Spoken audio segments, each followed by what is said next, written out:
Olá, seja muito bem-vindo. Eu estou de volta para trazer os destaques do Brasil e do mundo desta terça-feira. Após a onda de ataques no Rio de Janeiro, o governo federal vai ampliar o trabalho de inteligência. O secretário executivo do Ministério da Justiça, Ricardo Capelli, vai se reunir com a Polícia Federal e representantes dos governos estadual e municipal. Para tentar combater o crime organizado no Rio de Janeiro, o trabalho de inteligência da Polícia Federal deve ser expandido.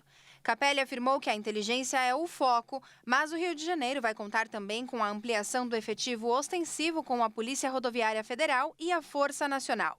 No Rio de Janeiro, Ricardo Capelli vai se reunir com as superintendências da Polícia Federal e da Polícia Rodoviária Federal, além de representantes dos governos estadual e municipal. O secretário nacional de Segurança Pública, Tadeu Alencar, e o comandante da Força Nacional, coronel Fernando Alencar Medeiros, também participam do encontro. Nesta segunda-feira, a zona oeste da capital fluminense sofreu uma onda de ataques após o sobrinho de um miliciano ter sido morto em uma operação policial. 35 ônibus e um trem foram queimados, gerando um grande transtorno para a população e para crianças que devem ficar sem aulas nos próximos dias. Em um dia, só os veículos queimados causaram um prejuízo que ultrapassa os 35 milhões de reais. O governo federal trata a questão da violência no Rio de Janeiro como um problema nacional e as ações devem ser mais efetivas. O governo brasileiro tem que assumir a responsabilidade de ajudar todo mundo. Eu já conversei com o governador, Castro, do Rio de Janeiro. Ontem eu conversei com o Flávio Dino. Hoje eu vou conversar com o ministro da Defesa na perspectiva de fazer com que a aeronáutica possa ter uma intervenção maior nos portos do Rio de Janeiro, nos aeroportos do Rio de Janeiro, que a Marinha possa ter uma intervenção maior nos portos do Rio de Janeiro, para ver se a gente consegue combater mais, o crime organizado, o narcotráfico, o tráfico de armas, ou seja, nós vamos ter que agir um pouco mais. E o Senado começa a discutir nesta terça-feira a PEC que limita poderes do Supremo Tribunal Federal.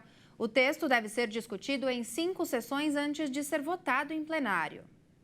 O presidente do Senado, Rodrigo Pacheco, já garantiu que o texto vai ser discutido conforme prevê o regimento. São necessárias 5 sessões antes de ser votado em plenário. A estimativa é que 3 das 5 sessões aconteçam nesta semana e as outras 2 na próxima semana. Com isso, a votação pode acontecer no dia 8 de novembro. Mas há um acordo para tentar fechar essa contagem de 5 sessões antes do feriado de finados, em 2 de novembro. Para uma emenda à Constituição ser aprovada, é necessária a votação em 2 turnos e contar com, no mínimo, o apoio de 49 senadores em cada um deles. Depois, o texto segue para a Câmara, onde também precisa ser votado em 2 turnos. A proposta de emenda à Constituição que limita decisões monocráticas e pedidos de vista nos tribunais superiores já foi aprovada pela Comissão de Constituição e Justiça do Senado em rápida votação no dia 4 de outubro. A aprovação aconteceu em meio à tensão entre o STF e o Congresso, com decisões divergentes em pautas como o marco temporal para a demarcação de territórios indígenas e a discussão sobre mandatos dos ministros. A proposta é que magistrados do Supremo não tomem decisão individual, no sentido de cassar atos dos presidentes da República, do Senado ou da Câmara. Um outro tema que está em pauta hoje na Câmara dos Deputados é a taxação dos super-ricos. A medida deve fazer aumentar a arrecadação do governo federal. O projeto de lei que prevê a cobrança de impostos da parcela mais rica da população deve ser analisado e colocado em votação. A proposta, que trata dos investimentos de pessoas físicas no exterior por meio dos fundos offshore e dos fundos de investimento exclusivos, tramita em regime de urgência desde o último dia 14. O projeto tranca a pauta da casa e, com isso, precisa ser votado antes da análise de outras matérias. Essa também é considerada uma das pautas prioritárias da equipe econômica, que espera que a medida reforce a arrecadação dos cofres públicos em 20 bilhões de reais em 2024 e cerca de 54 bilhões de reais até 2026. O relator do projeto, o deputado Pedro Paulo, incluiu no parecer a cobrança do imposto de renda sobre rendimentos dos fundos fechados 2 vezes ao ano, em maio e novembro, como ocorre com os fundos abertos. Além disso, o relator também reduziu a alíquota para 6%.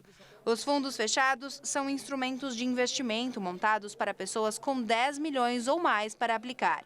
Atualmente, esses fundos são tributados apenas no momento do resgate e não antecipam o pagamento, como fazem os demais fundos.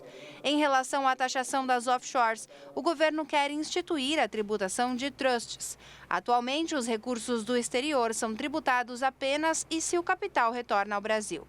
O governo estima em pouco mais de R$ 1 trilhão o valor aplicado por pessoas físicas no exterior. E o Conselho de Segurança da ONU está reunido nesta terça-feira mais uma vez para discutir o confronto entre Israel e Hamas. Uma nova minuta está em jogo para a resolução do conflito.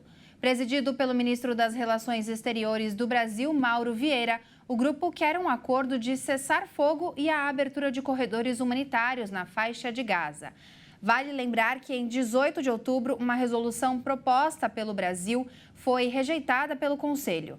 O único país a se opor ao texto foi os Estados Unidos, que lamentaram a ausência de menção do direito de autodefesa de Israel.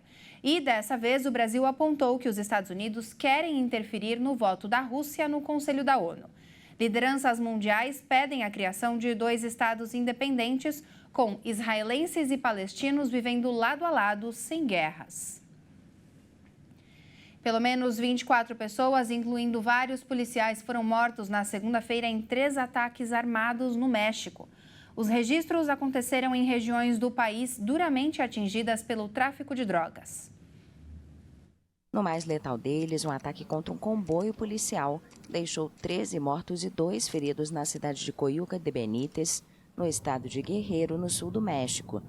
Entre as vítimas estão o secretário municipal de segurança, Alfredo Alonso Lopes, e o diretor da Polícia Preventiva, Honório Salinas. Em outro ataque na cidade de Tacámbaro, no estado de Michoacán, vizinho de Guerrero, 4 civis e 1 policial foram mortos e mais 2 pessoas ficaram feridas. Ambas as regiões são palcos com frequência de ações sangrentas atribuídas aos cartéis do narcotráfico, que possuem corredores estratégicos para levar drogas ao longo da costa do Pacífico. No centro do país, na cidade de San Miguel Canoa, no estado de Puebla, outras 6 pessoas morreram em um confronto a tiros entre supostos traficantes de drogas.